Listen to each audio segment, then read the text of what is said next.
Eu queria convidá-los a abrir a palavra de Deus no Salmo 130.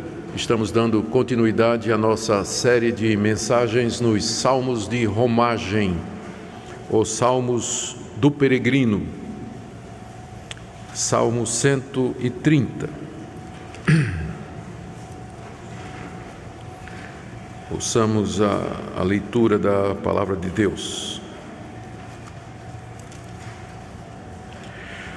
Das profundezas clamo a Ti, Senhor. Escuta, Senhor, a minha voz. Estejam alertas os Teus ouvidos às minhas súplicas. Se observares, Senhor, iniquidades, quem, Senhor, subsistirá? Contigo, porém, está o perdão, para que Te temam. Aguardo o Senhor, a minha alma o aguarda. Eu espero na Sua palavra. A minha alma anseia pelo Senhor, mais do que os guardas pelo romper da manhã. Mais do que os guardas pelo romper da manhã, espere Israel no Senhor.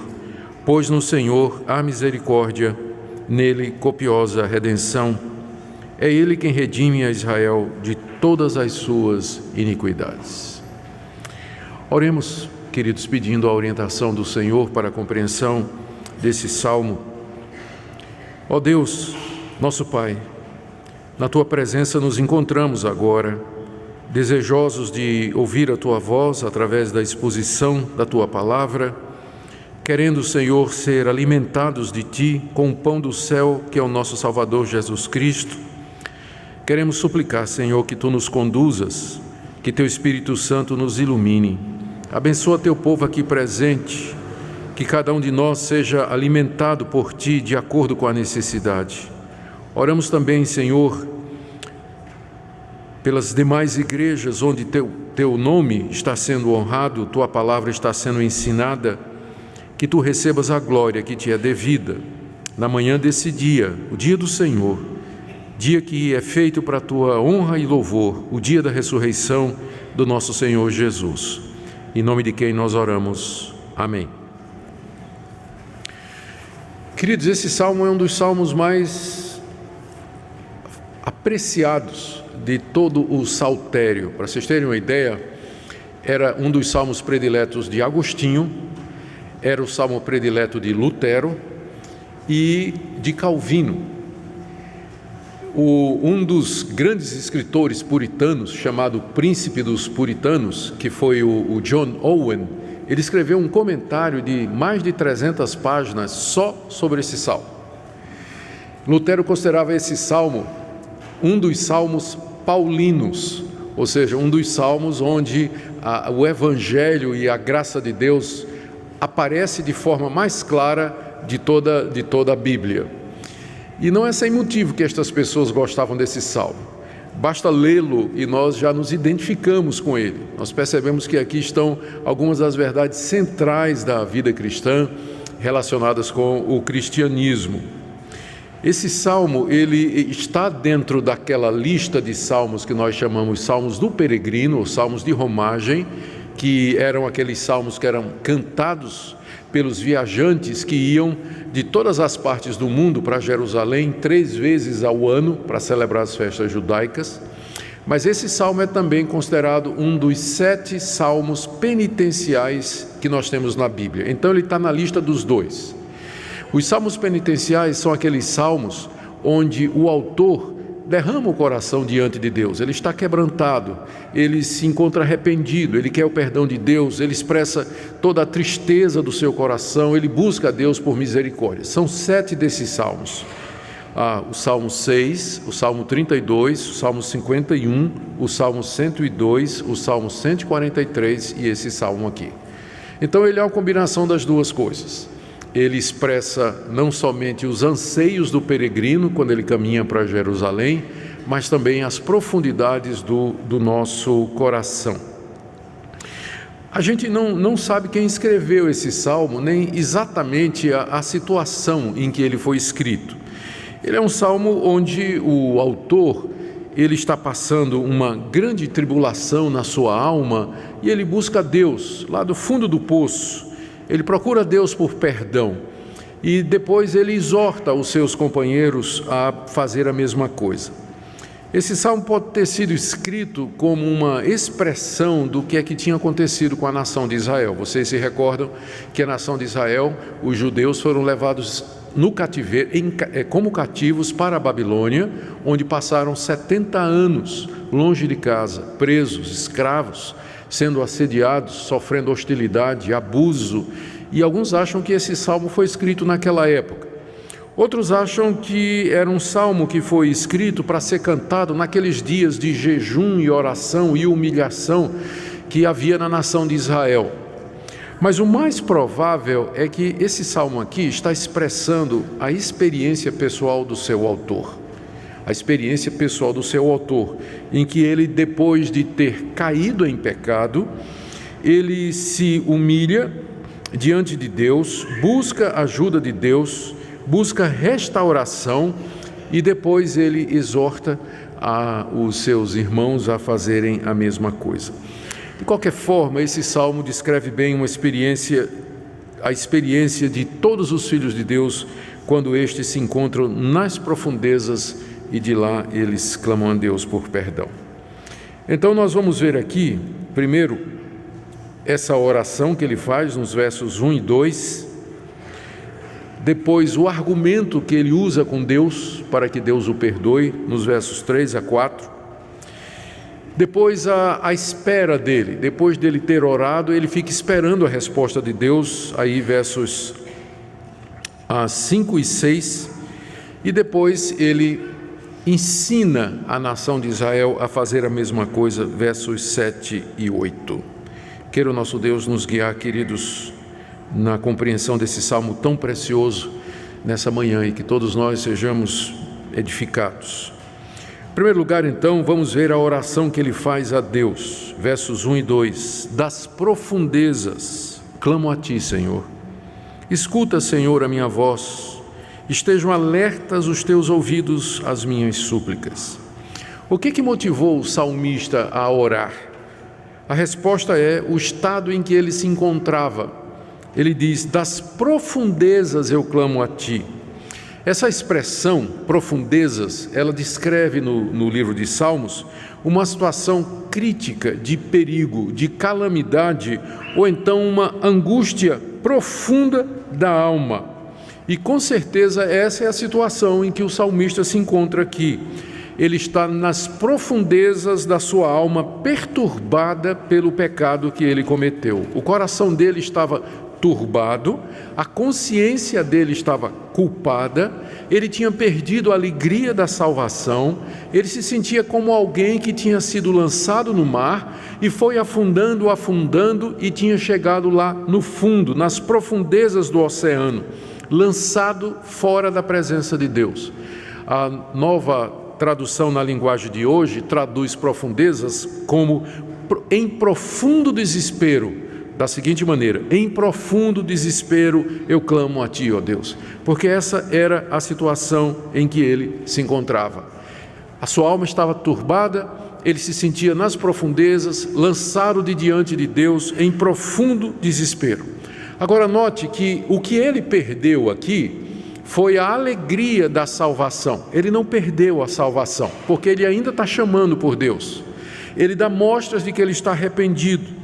Ele sente tristeza pelo seu pecado, ele quer o perdão de Deus.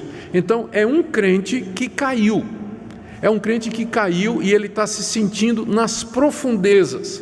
A consciência culpada, o coração inquieto, incerteza do favor de Deus, a alegria espiritual foi embora, ele se encontra em profunda perturbação.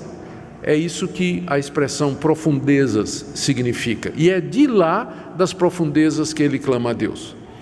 E aqui nós temos já uma lição preciosa. Quando nós caímos em pecado, quando nós tropeçamos e fazemos o que não devemos, e que começamos a nos sentir assim, lá no fundo do poço, nas profundezas, a nossa primeira reação é nos escondermos de Deus ou pararmos de buscar a Deus, nos sentirmos tão culpados que nós desanimamos de enfrentar a Deus. Mas esse homem aqui, ele clama das profundezas. Ele não deixou as profundezas impedirem a sua busca de Deus. E é o que nós devemos fazer quando nós nos encontramos lá no fundo do poço. em profundo desespero, nós temos que fazer o que esse salmo nos ensina: clamar a Deus. E essa é uma experiência que é uma experiência comum ao crente. Quem é crente verdadeiro já passou por alguma experiência dessa. Não é à toa que Lutero gostava desse salmo, que Calvino gostava desse salmo, que Agostinho gostava desse salmo, e que é um dos salmos prediletos da igreja através da história, porque reflete uma situação onde nós, cristãos, com frequência nos encontramos, lá nas profundezas, lá no fundo, nos sentindo desesperados, sem saída, a consciência turbada, sem a alegria da salvação, incertos com relação ao que Deus está sentindo por nós. Então, essa é a situação que fez com que o salmista orasse. Agora, em segundo lugar, note, estamos vendo aqui a oração dele, que a oração dele é uma súplica. Das profundezas clamo a ti, escuta, Senhor, a minha voz, estejam alertas os teus ouvidos às minhas súplicas. Então, súplica é uma expressão, um pedido de socorro de alguém que sabe que não merece resposta.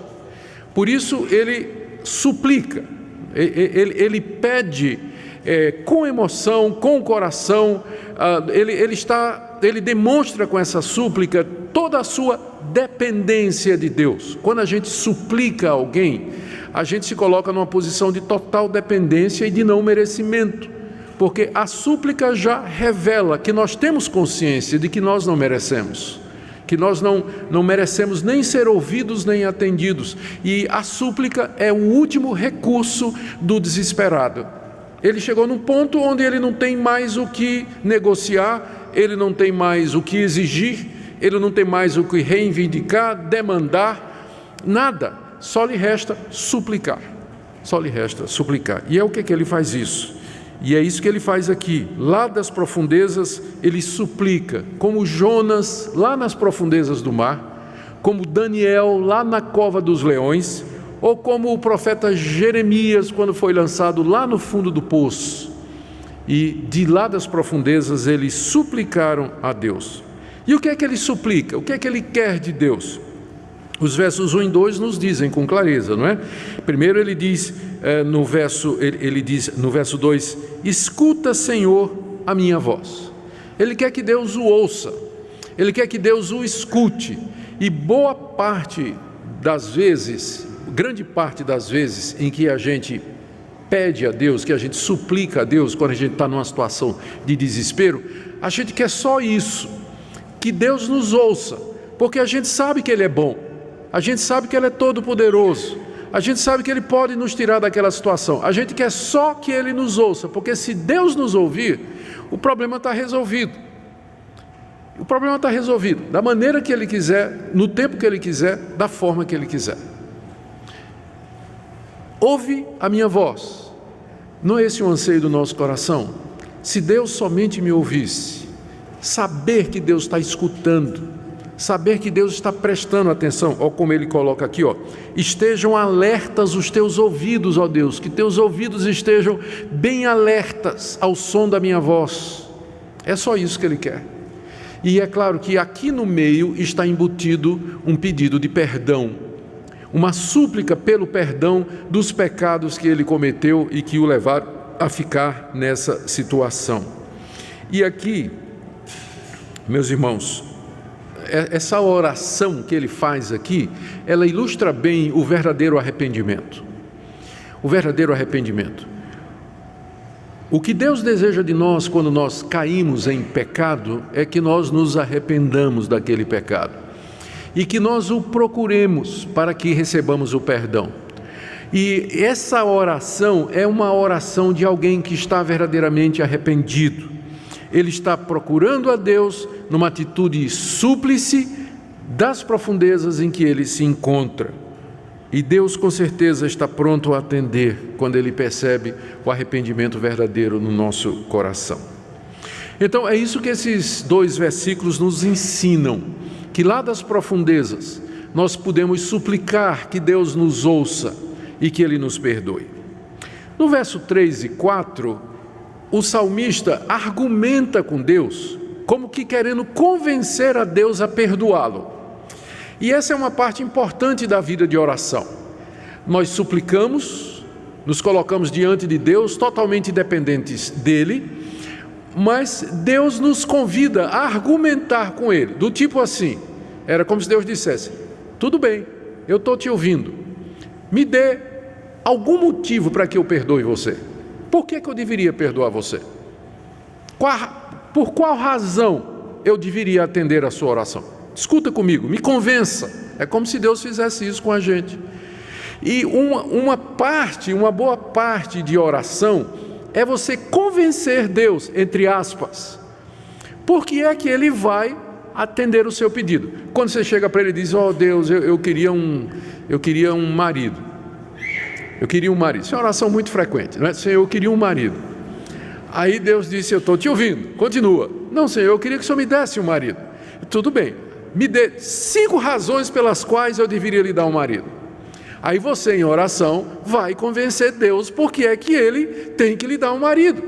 Então, essa parte de você se engajar em argumento com Deus é uma das partes mais profundas da oração. Não é só você chegar e dizer: Deus, eu quero um emprego.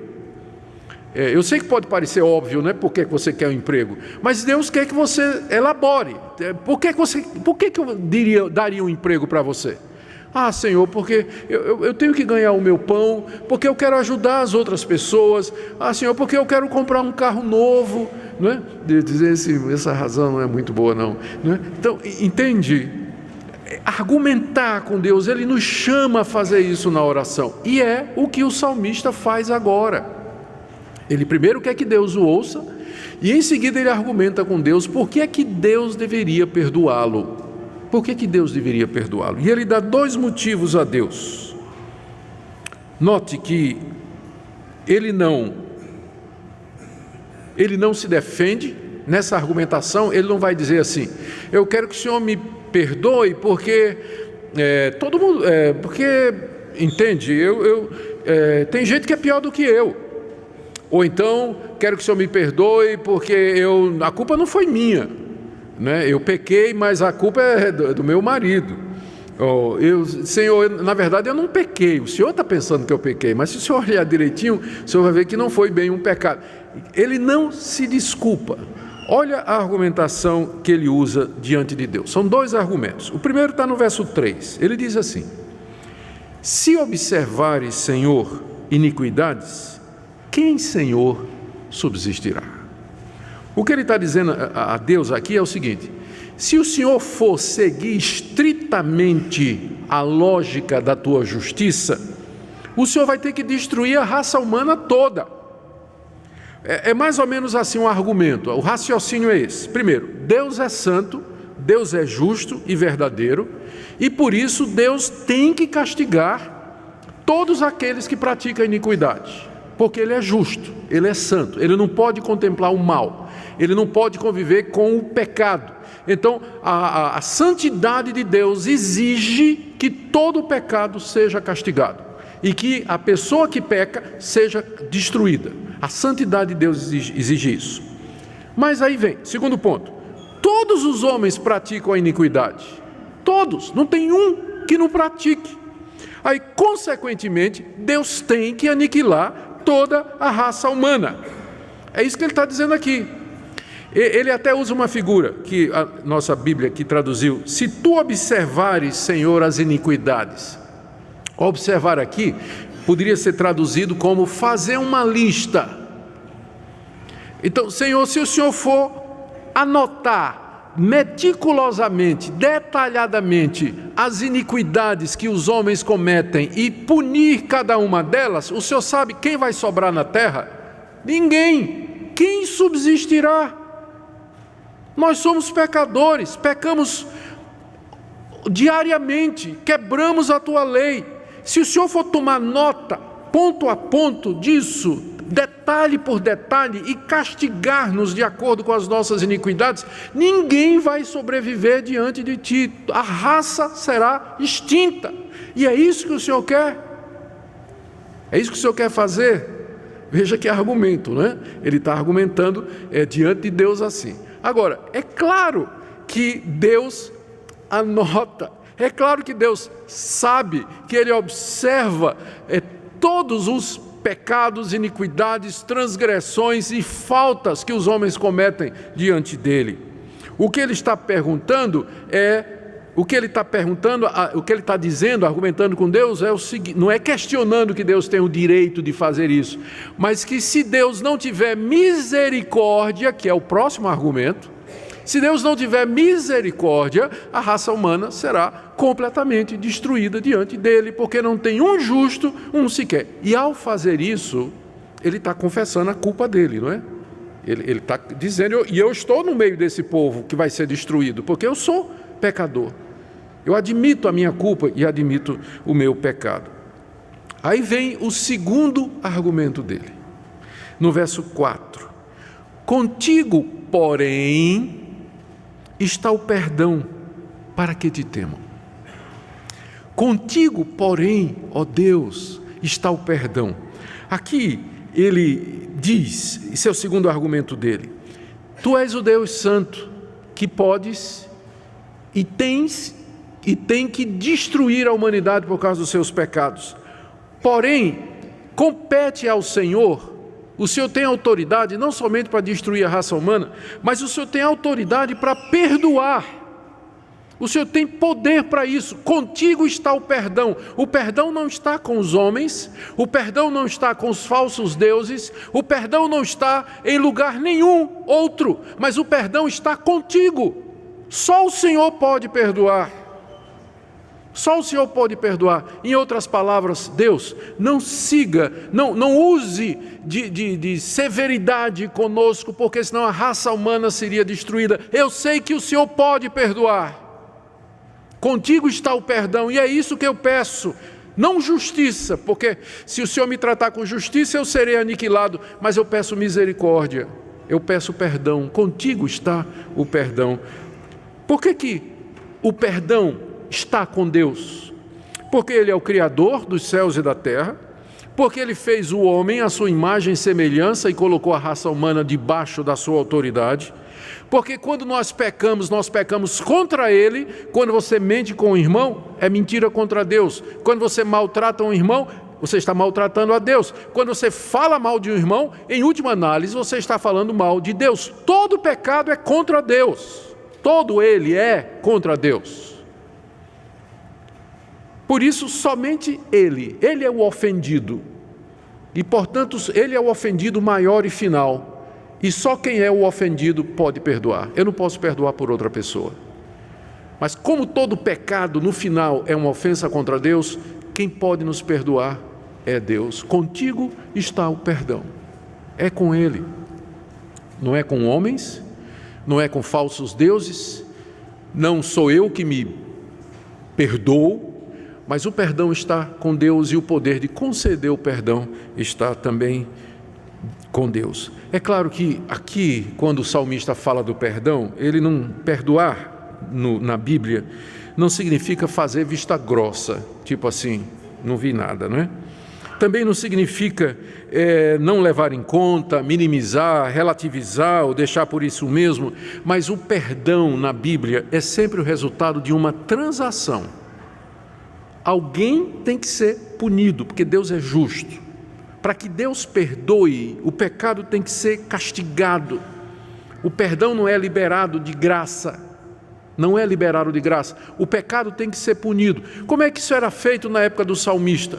Quando um judeu pecava, ele trazia um animal ao templo como oferta pelo seu pecado. O sacerdote derramava o sangue daquele animal e pronunciava o perdão para o israelita pecador.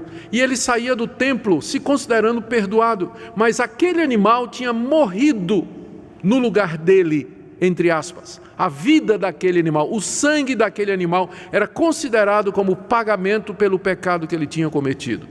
Por isso que o templo de Jerusalém, na verdade, era um grande açougue. Centenas de animais eram sacrificados diariamente ali. O sangue corria o tempo todo do altar, porque sem derramamento de sangue não há perdão de pecados. É claro que aquele sangue dos animais, na verdade, não podia perdoar pecados, mas era um tipo, era um símbolo do Cordeiro de Deus que tira o pecado do mundo. Esses sacrifícios apontavam para o Filho de Deus, Jesus Cristo, que veio ao mundo e que se ofereceu no altar da cruz, no Monte Gólgota, e o sangue dele derramado na cruz é o preço que Deus ofereceu e pagou para poder perdoar-nos hoje. O sangue de Jesus. Então, quando ele diz, contigo está o perdão, ele não somente está dizendo, o Senhor tem o poder de perdoar, mas está dizendo, o Senhor tem todos os recursos necessários para que esse perdão seja dado. Porque ele sabia que sem sangue, porque ele é um judeu, o salmista, então ele sabe que sem sangue não tem perdão. Contigo está o perdão. O Senhor providencia o sacrifício. O Senhor tem todos os recursos pelos quais o perdão pode ser dado. Em terceiro lugar, eu disse que eram 2 argumentos, não é? Mas na verdade são 3. O primeiro é, Senhor, se o Senhor for anotar as iniquidades, então a tua justiça vai nos destruir. Segundo argumento, o perdão está contigo.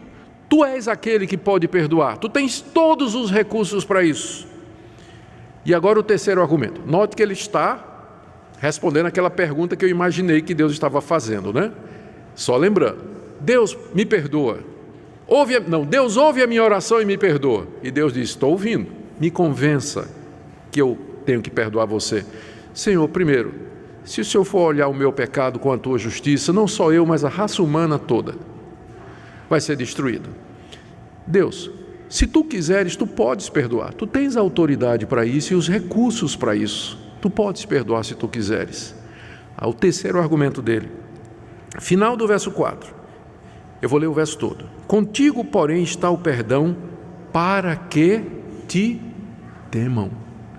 Aqui ele apelou para a glória de Deus. Ele diz, no final, Senhor, se o Senhor me perdoar, o Senhor vai ser glorificado, as pessoas vão temer ao Senhor.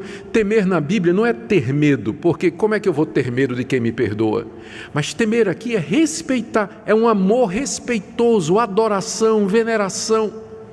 Se o Senhor me perdoar, contigo está o perdão para que as pessoas te busquem. Elas sabem que o perdão está com o Senhor, por isso elas te adoram, elas têm um respeito pelo Senhor, porque só o Senhor pode perdoar, e se o Senhor não perdoar, elas serão destruídas. Então, no final, se o Senhor me perdoar, isso vai aumentar a tua glória.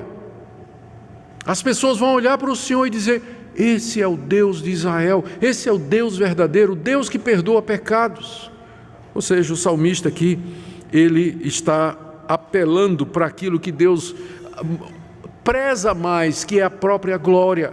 Senhor, me perdoe, porque a glória no final será sua, as pessoas vão temer, vão honrar, vão respeitar o Senhor. Você sabe argumentar com Deus assim? Sabe por que boa parte das nossas orações não são respondidas? Porque a gente não faz aquilo que Deus nos ensina. A gente chega simplesmente, dá, quero, preciso, e a gente esquece de dizer a Deus por quê. Conversar com Ele, argumentar com Ele. E esse tempo que a gente gasta em comunhão com Deus, argumentando com Deus, é isso que faz a oração. Você conversar com Ele, argumentar com Ele, se engajar com Ele. Esse é o tipo de oração que Deus se deleita em responder. Muito bem. Depois que eu queria só fazer me lembrei aqui de fazer eu tinha anotado aqui de fazer um comentário. Você nota que o perdão de Deus, ele não leva a uma vida dissoluta. Porque nós poderíamos pensar assim, se Deus me livra e Ele me perdoa, eu vou me sentir tranquilo para pecar de novo, porque eu sei que Ele vai me perdoar. Então esse negócio de que Deus perdoa, acaba deixando a gente mais relaxado, né, para fazer o pecado, porque a gente tem certeza do perdão. Então, por exemplo, se o menino sabe que ele pode fazer a coisa errada e que nenhum mal vai acontecer para ele, a mamãe não vai cair em cima, o papai não vai cair em cima, então o menino se sente encorajado para ficar fazendo aquela coisa errada, já que não tem consequência. Então, se eu sei que Deus me perdoa, será que isso não me leva a viver uma vida errada, porque eu sei do perdão de Deus? Mas não, olha aqui o que ele diz: contigo está o perdão para que te temam. O perdão de Deus, quem é verdadeiramente perdoado, ele vai temer a Deus, ele vai respeitar a Deus e não vai querer pecar mais. O perdão verdadeiro tem esse efeito de que nós nos queremos ver livres do pecado e das consequências dele. Nós vamos temer a Deus e não abusar da bondade de Deus toda vez que Deus nos perdoa. Agora vamos para a espera do salmista. Depois de ter orado, e essa é uma parte também muito importante da oração. A oração não termina quando acaba. A oração não termina quando acaba. Porque depois de você ter orado, você entra num estado de espera, expectativa. Muitos de nós fazemos uma oração a Deus, acabamos de orar, vamos embora. E a gente fica nem esperando a resposta. Ouvi uma vez uma história lá que aconteceu no Nordeste, seca, numa cidade do interior. O pastor reuniu a igreja, avisou no domingo na igreja, que quarta-feira todo mundo viesse à igreja, porque eles iam orar por chuva. Vamos orar por chuva. Então quarta-feira vamos ter uma reunião de oração, onde nós vamos clamar a Deus por chuva. E na quarta-feira a igreja toda veio, mas somente uma menininha trouxe um guarda-chuva. Não é interessante isso aí? Quantos estavam realmente na expectativa de que Deus havia de responder? Quantas vezes a gente pede a Deus coisas que a gente realmente não espera que Deus vai dar? Mas o salmista, depois de ter argumentado com Deus aqui, ele se coloca no estado de espera. Veja o que ele diz, versos 5 e 6. Aguardo o Senhor, ou seja, aguardo a resposta dele. A minha alma o aguarda, eu espero na sua palavra.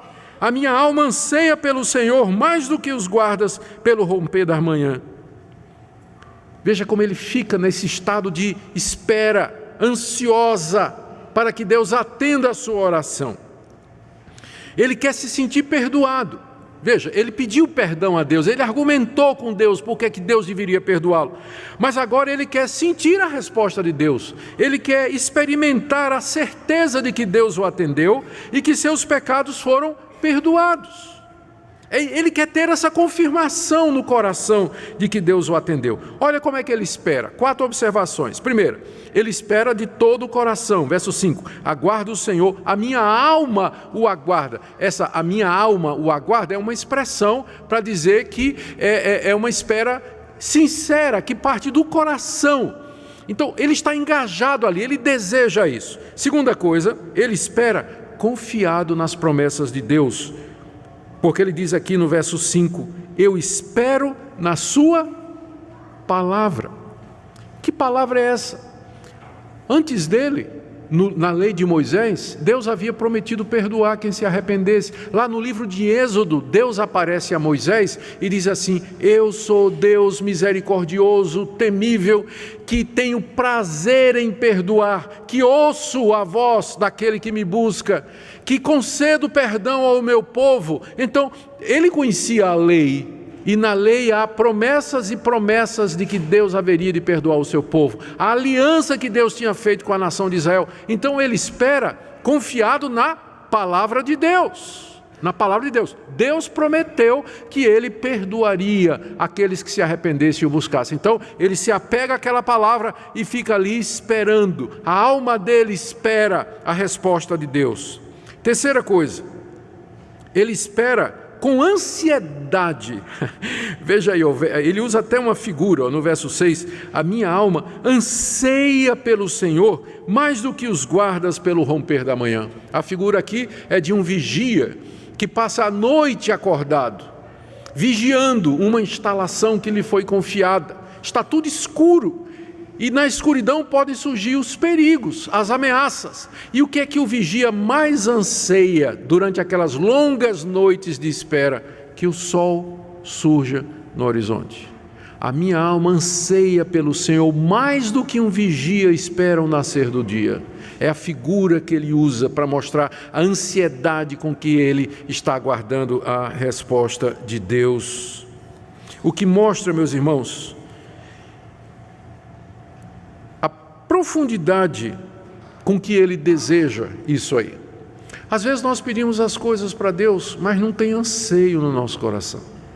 Não há essa expectativa, não há esse desejo, essa espera angustiada até de que Deus nos responda. Note aqui que Ele anseia, isso tudo mostra o quanto Ele queria isso, o quanto Ele queria experimentar o perdão de Deus, o quanto Ele queria voltar a ter a certeza de salvação. E a última observação que eu quero dar aqui a vocês, nesse ponto aqui, nós estamos falando de que maneira ele estava esperando, né? Nós já mostramos que ele fazia isso de todo o coração, com base na palavra, ansiosamente, mas também não tinha mais nada o que fazer. Nota, aqui não tem mais nada, ele argumentou com Deus, trouxe diante de Deus as razões pelas quais Deus deveria perdoá-lo, e agora ele entrou em estado de espera. Porque não tem nada que ele possa fazer. Ele não pode mexer um dedo para perdão dos pecados. Ele não pode fazer uma única boa obra para perdoar os seus pecados. Não tem nenhum ritual na igreja que ele pode fazer para perdão de pecados, porque só quem perdoa pecados é Deus. Por isso que agora ele espera no Senhor. Só Deus pode perdoá-lo. Não tem nada mais que ele pode fazer. Espero no Senhor, ansiosamente. Por último, queridos, a última parte do Salmo, de 7 a 8. Enquanto ele espera agora, ele se volta para os amigos. E com base na experiência, ele se dirige a eles e os exorta a buscar o Senhor. Veja no verso 7. Espere Israel no Senhor, pois no Senhor há misericórdia, nele copiosa redenção. É Ele quem redime a Israel de todas as suas iniquidades. Primeiro ele orou. Segundo ele argumentou com Deus. Terceiro ele espera. E enquanto ele espera, ele prega. Ele se vira para os amigos e diz: Israel, ou seja, meus irmãos, esperem em Deus, assim como eu estou esperando. Pois, e ele dá 3 razões, não é? Espere em Deus, primeiro, porque nele há misericórdia. Ele é o Deus justo que vê os pecados, mas nele há misericórdia. Misericórdia é o que nós precisamos. Nós não precisamos de justiça. Nunca peça a Deus assim: Deus, me faz justiça. Se Deus for fazer justiça, Ele vai mandar você para o inferno de cabeça para baixo, agora. Tá certo? Vai mandar você. Então diga assim: Deus, me dá o que é meu.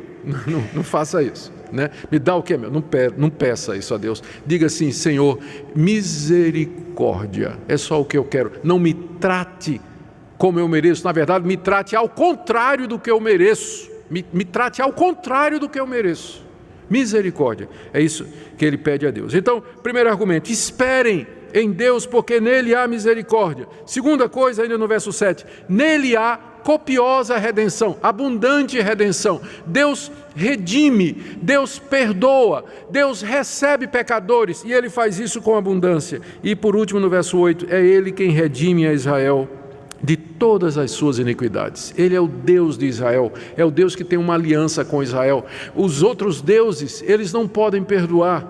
Os falsos deuses, os ídolos, que são fruto da imaginação humana, eles não podem perdoar. Maria não pode perdoar, os santos não podem perdoar, o Papa não pode perdoar, o bispo não pode perdoar, pastor não pode perdoar, a igreja não pode perdoar, mas no Senhor há abundante redenção. Ele é quem redime Israel de todas as suas iniquidades. Amém.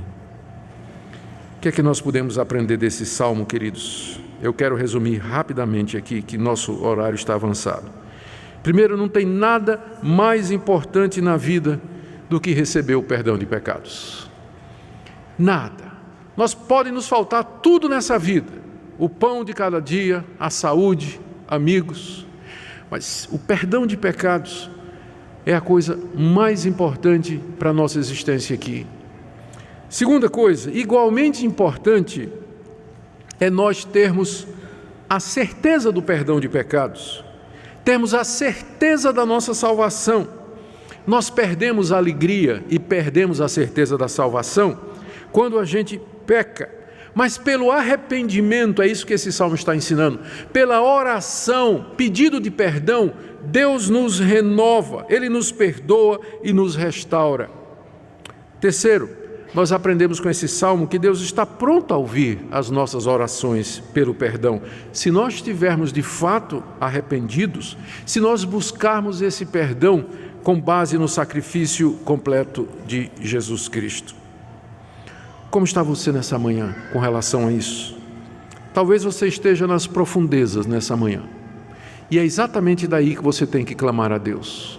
Talvez você esteja com a consciência pesada, o coração perturbado. Você perdeu a alegria da salvação. Você não tem mais certeza do relacionamento com Deus. Deus está como que distante. Você lê a Bíblia, parece uma coisa que ela não fala mais, perdeu a vontade de orar. Aquele tempo gostoso de comunhão com Deus já se foi, você se sente lá nas profundezas. Eu queria que nessa manhã você lembrasse que é exatamente onde você está, nas profundezas, que você tem que clamar a Deus. E que você tem que chegar para Ele com súplicas.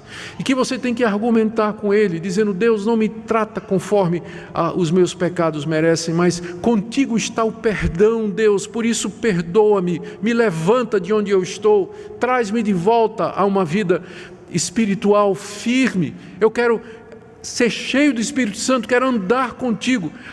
Torna a dar-me a alegria da tua salvação.